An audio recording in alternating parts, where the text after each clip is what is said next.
नमस्कार, आप देख रहे हैं प्रभात खबर। मैं हूं रजनीश आनंद। झारखंड का बजट पेश किया जा चुका है। इस बजट की खासियत क्या है, इस बजट से झारखंड की अर्थव्यवस्था पर क्या प्रभाव पड़ेगा, आम आदमी को इससे क्या लाभ होगा और इस बजट की प्रमुख घोषणाएं क्या हैं, इन तमाम बातों पर बात करने के लिए हमारे साथ हैं प्रसिद्ध अर्थशास्त्री हरीश्वर दयाल जी। सर, आपका इस कार्यक्रम में स्वागत है। और हमारे साथ हैं हमारे सहयोगी मिथिलेश झा जी। हम इनसे बात करेंगे और जानेंगे कि इस बजट की खासियत क्या है। मैं सर आपसे सबसे पहले ये जानना चाहती हूँ कि इस बजट में आंगनवाड़ी सेविकाओं के मानदेय को लेकर के जो घोषणा हुई है उससे क्या प्रभाव पड़ेगा और कितनी बड़ी घोषणा है? अच्छी घोषणा है, क्योंकि काफ़ी समय से मांग हो रही थी आंगनवाड़ी सेविकाओं को कि उनका मानदेय बढ़ना चाहिए। तो एक अच्छी घोषणा है कि वो उनमें संतुष्टि होगी। लेकिन उसके अलावा भी उससे दूसरी जो संबंधित जो घोषणाएं की गई हैं या प्रावधान किए गए हैं वो काफ़ी अच्छे हैं। जैसे कि उनको अनटाइड फंड दिया जाएगा, वहाँ पे बच्चे जो आ रहे हैं उनके लिए किट और दूसरी सुविधाएं उपलब्ध कराई जाएंगी, या फिर महिलाओं के लिए भी कुछ अच्छे सुझाव दिए गए हैं महिलाओं और किशोरियों के लिए, जैसे फ्री सैनिटरी नैपकिन का डिस्ट्रीब्यूशन, या जो माता बनने वाली हैं उनको उचित पोषण, और माता बन जाने के बाद उसको माता के लिए जो काम है, बच्चों को संभालने के लिए जो चीज़ें ज़रूरी है वो किट उनको उपलब्ध कराया जाएगा। तो ऐसा लगता है कि सरकार ने काफ़ी ज़्यादा कोशिश किया है सभी लोगों के ज़रूरतों के हिसाब से उन तक पहुंचने का, और कहीं ना कहीं यह दिखा रहा है कि सरकार का जो अपना कंसर्न है लोगों के तरफ, वो और सरकार की जो जुड़ाव है लोगों से, उसको परिलक्षित कर रहा है।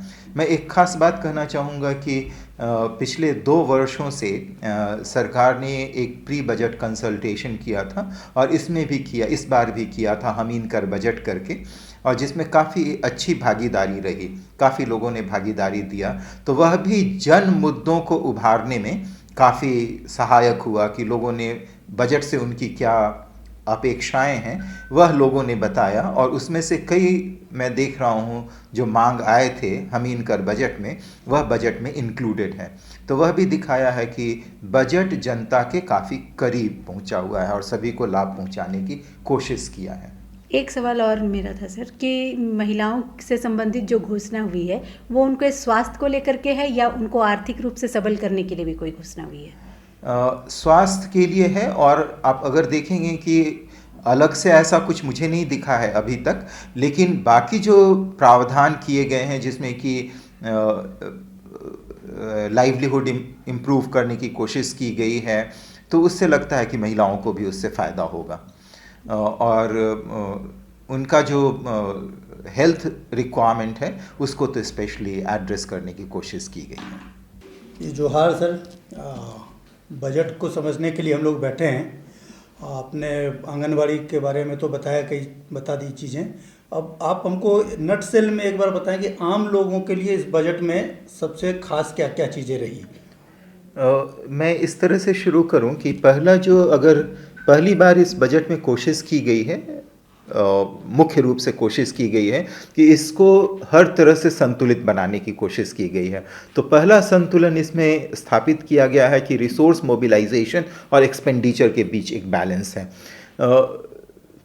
यूजुअली जो पहले के बजट थे जिसमें मुख्य उसका उद्देश्य रहता था या मुख्य उसका स्ट्रेस रहता था कि कहाँ पे खर्च किया जाए और कैसे किया जाए, और रिसोर्स मोबिलाइजेशन सेकेंडरी रहता था। इस बार रिसोर्स मोबिलाइजेशन पे भी काफ़ी प्रयास किया गया है कि कहाँ से ये पैसा आए और जिससे कि राज्य हमारा समृद्ध हो। तो अगर समृद्ध होगा तो सभी सेक्टर्स पे सभी लोगों के लिए खर्च हो सकेगा।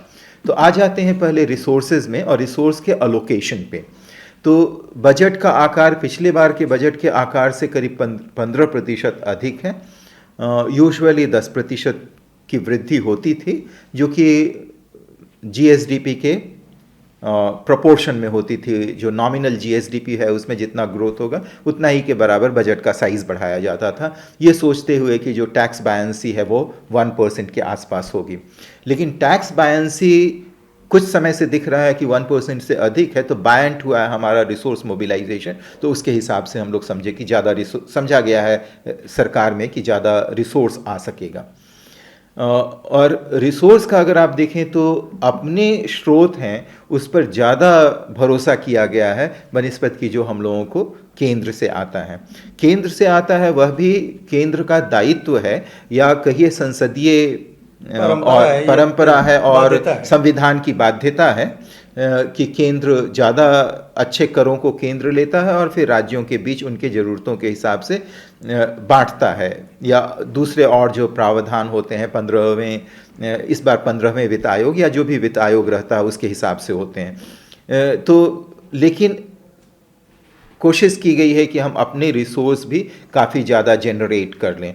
तो tax and non tax sources जो सरकार के हैं उससे उगाही बढ़ी है और बढ़ने की उम्मीद भी है।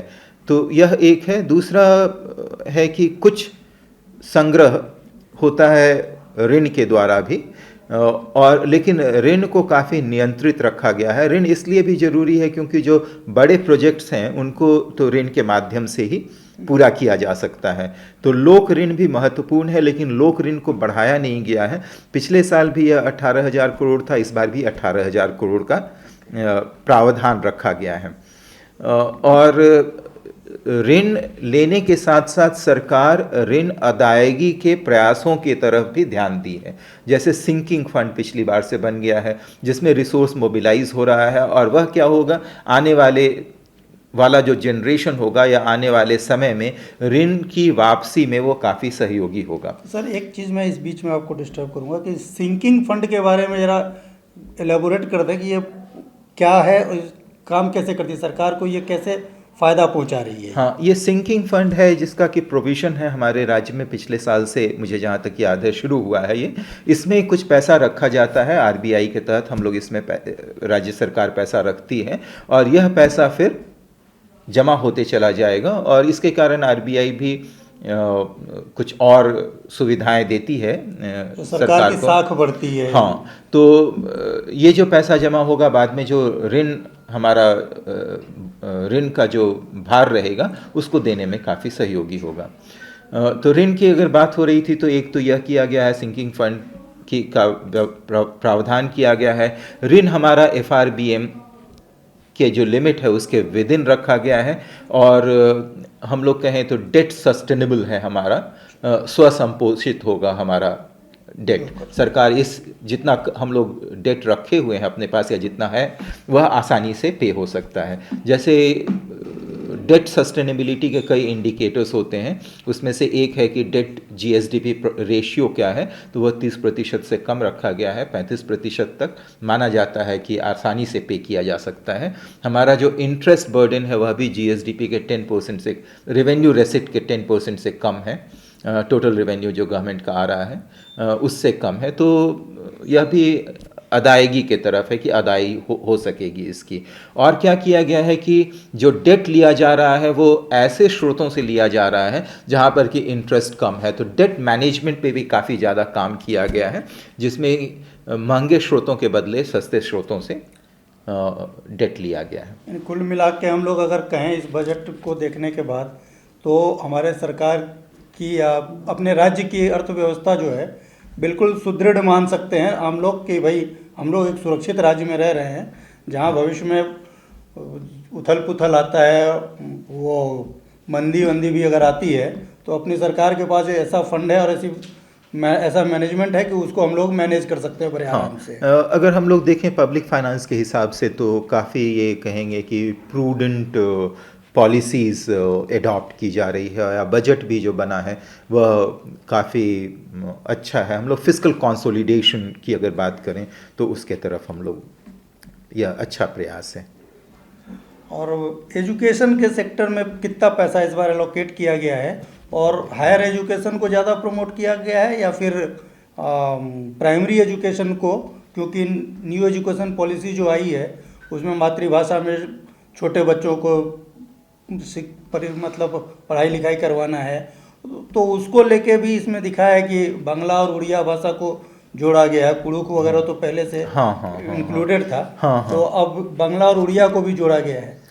दोनों हायर एजुकेशन और स्कूली एजुकेशन जो है दोनों पर एम्फेसिस रहा है। हायर एजुकेशन पे कुछ इस बार चूँकि वो छूट जा रहा था तो इस बार काफ़ी ज़्यादा उस पर एम्फेसिस है कि उसको डेवलप किया जाए। हायर एजुकेशन और स्कूल एजुकेशन एक दूसरे का कॉम्प्लीमेंट्री होता है, क्योंकि अगर हायर एजुकेशन आप डेवलप करते हैं तो ये दो तरह से स्कूल एजुकेशन को सपोर्ट करता है। एक जो आपके टीचर्स जाएंगे स्कूल एजुकेशन से वो हायर एजुकेशन प्राप्त ही लोग होते हैं, तो वहाँ अगर क्वालिटी इम्प्रूव होता है तो वो यहाँ भी उसको हेल्प करेगा। और दूसरा क्या है कि जब बच्चे स्कूल एजुकेशन से निकलते हैं तो उनको भी एक अपॉर्चुनिटी चाहिए हायर एजुकेशन के लिए, तो इसीलिए उसको स्ट्रेंथन करने का प्रयास हुआ है। और काफ़ी ज़्यादा यहाँ से जो स्टूडेंट हैं वो बाहर जा रहे हैं हायर एजुकेशन के लिए, तो अगर हायर एजुकेशन को सुदृढ़ किया जाता है तो वो बच्चे भी बाहर जाने से जाए बिना यहीं पर वो अपनी शिक्षा प्राप्त कर सकेंगे, या जो बच्चे नहीं जा सकते हैं वो उनको भी क्वालिटी एजुकेशन मिल जाएगा। तो इसीलिए हायर एजुकेशन काफ़ी महत्वपूर्ण है और इस महत्व को इस बजट में समझा गया है। इस बजट में आज दो चीज़ें तो इसमें देखने को मिली कि एक तो 2 नए मेडिकल कॉलेज खोलने की बात हो रही है। रांची में ही एक खुलना है। और उसके साथ ITI जो है बहुत से जीर्ण शीर्ण अवस्था में उनको उनके पुनरुद्धार की भी बात कही गई है कि उनको रिनोवेट करके और इंफ्रास्ट्रक्चर उनको दिया जाएगा ताकि बच्चों को मिल सके। प्राइवेट यूनिवर्सिटीज़ भी आ रहे हैं तो वो भी काफ़ी अच्छे होंगे। जी, तो ये तो हुआ एजुकेशन की बात हुई। स्पोर्ट्स वगैरह का हमारे स्टेट में बहुत ज़्यादा प्रतिभा भी बहुत है और इंफ्रास्ट्रक्चर बना हुआ ऑलरेडी बहुत सारा है। तो उस सेक्टर में बहुत ज़्यादा घोषणा आज के बजट में हुई क्या कुछ? एक्चुअली सारी चीज़ें अगर आप देखेंगे कि सारे सेक्टर्स टच हो जाएं बजट में, वैसा नहीं होता है, लेकिन प्रावधान रहते हैं। तो प्रावधान रहते हैं, उनके इम्प्लीमेंटेशन पर फिर वो निर्भर करेगा कि कितना अच्छा होगा। इस बार किसानों पे बहुत जोर दिया गया, किसानों की कमाई बढ़े और उनके आर्थिक हालत ठीक हो, तो उसके लिए क्या क्या प्रावधान है जरा विस्तार से आप किसानों के लिए उनके लाइवलीहुड को प्रमोट करने के लिए काफ़ी सारे प्रावधान किए गए हैं, जिसमें से एक तो है कि उनकी सिंचाई की सुविधा वहाँ पर बढ़े जिससे कि वो बहुफसलीय खेती में जा सकें। तो जो तालाब वगैरह हैं उससे गाद हटाने के लिए भी प्रावधान किया गया, उसके लिए बजटीय प्रावधान किया गया है। और फिर जो नॉन एग्रीकल्चरल या एग्रीकल्चर रिलेटेड जो व्यवसाय हैं जैसे कि पशुपालन वगैरह, तो उसके लिए प्रावधान किया गया है। जो पशुधन योजना वगैरह जो अनाउंस किया गया उसके लिए फंड ज़्यादा अलोकेट किया गया है, तो वह इसमें हेल्प करेगा। मिलेट काफ़ी महत्वपूर्ण हो जाता है और मिलेट के प्रोडक्शन एंड मिलेट का डिस्ट्रीब्यूशन, क्योंकि वह काफ़ी न्यूट्रिशस फूड होता है, तो इसलिए पब्लिक डिस्ट्रीब्यूशन सिस्टम से उनका डिस्ट्रीब्यूशन हो, इसका भी प्रावधान है। और पब्लिक डिस्ट्रीब्यूशन सिस्टम से कई और नए चीज़ों को जोड़ा गया, मिलेट्स को भी जोड़ा गया है पब्लिक डिस्ट्रीब्यूशन सिस्टम से। आ गया कि मिलेट्स भी मिलेंगे लोगों को राशन की दुकानों से।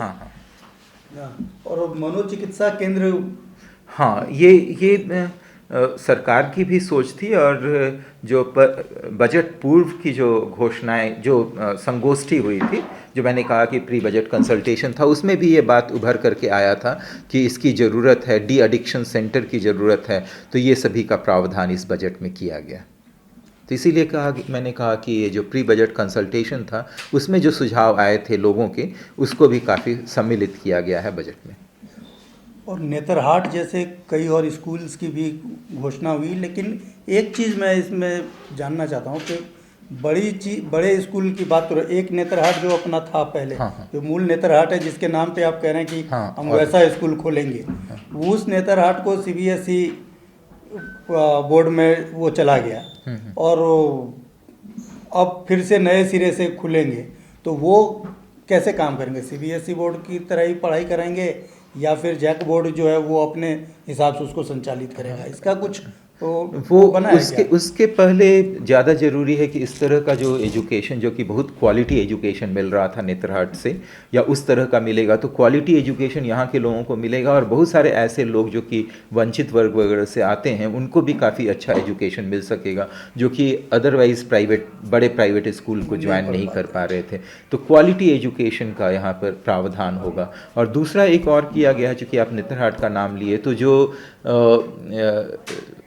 टूरिज़्म के जो सेंटर्स हो सकते हैं, तो टूरिज़्म प्रमोट करने के लिए भी काफ़ी ज़्यादा प्रयास किया गया है और जिसमें जितने टूरिस्ट स्पॉट्स हैं उनको डेवलप किया जाए जिससे कि यहाँ पर। मैं एक चीज़, पिछली बार जब आप हम लोगों के प्रोग्राम में आए थे, वो झारखंड स्थापना दिवस का समय था, उस समय आपसे चर्चा हुई थी। आपने ही कहा था कि मेडिकल टूरिज्म पे झारखंड के लोगों का बहुत पैसा खर्चा हो जाता है। यहाँ लोगों को स्वास्थ्य सुविधा बेहतर नहीं मिलती तो लोग चले जाते हैं। तो उस पे कुछ सरकार ने इस बार ध्यान दिया है क्या कि वो उन लोगों को कैसे हम लोग यहीं पे वो कौन सी बीमारियां हैं जिसका इलाज कराने लोग वहाँ जाते हैं और यहाँ उसका इलाज नहीं हो पाता है? तो ऐसा कुछ सोचा है क्या सरकार ने? ये मेडिकल कॉलेजेस वगैरह की जो बात हुई है, तो ये अगर डेवलप हो जाता है तो इस तरह की बीमारियां, काफ़ी तरह की बीमारियां यहाँ पर का इलाज हो सकेगा। मुख्यतः अगर आप कहें तो सभी तरह की बीमारियों के लिए लोग बाहर जा रहे हैं, जिसमें कैंसर एक महत्वपूर्ण है। तो कैंसर के लिए यहाँ पर एक अच्छा बड़ा कैंसर हॉस्पिटल खुल रहा है, टाटा वाले खोल रहे हैं, तो उससे इसमें रुकावट होगा, लोग यहीं पर इलाज करा सकेंगे। और फिर ये जो मेडिकल कॉलेजेस हैं, तो हार्ट वगैरह से रिलेटेड जो डिजीज़ है उसके लिए भी लोग बाहर जाते हैं, तो उनका इलाज यहाँ पे हो सकेगा। बहुत हद तक इस तरह का इलाज है, लेकिन भीड़ बहुत अधिक हो जा रही है उन पे, क्योंकि तो उनको एक्सपैंड करने की ज़रूरत है, तो वो किया जा रहा है। ये मेडिकल कॉलेजेस उसमें हेल्प करेंगे।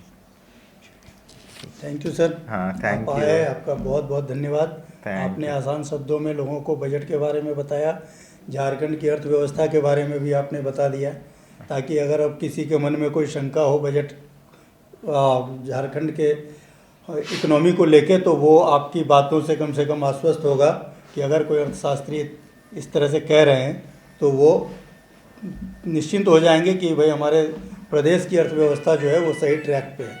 आप आए, आपका बहुत बहुत धन्यवाद। ठीक, धन्यवाद। प्रभातखबर.com, विश्वास वही, रफ्तार नहीं।